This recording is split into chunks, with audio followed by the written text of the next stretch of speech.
घर घर से लोग लेके दौड़ावा माई के घाटी पे भीड़ता।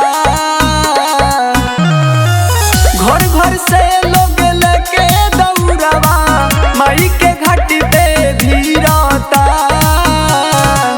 छठी माई के मूर्तिया माई से हमरा मिलता। सात माई के मूर्तिया माई से हमरा मिलता। जय छठी माँ, जय छठी माँ।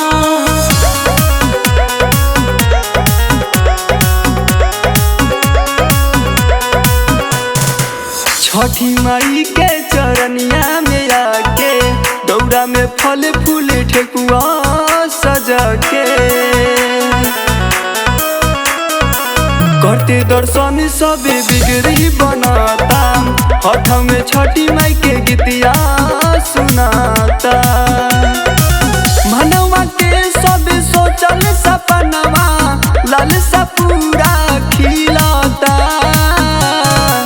छठी माई के मूर्तिया माई से हमरा मिलता। सात माई के मूर्तिया माई से हमरा मिलता।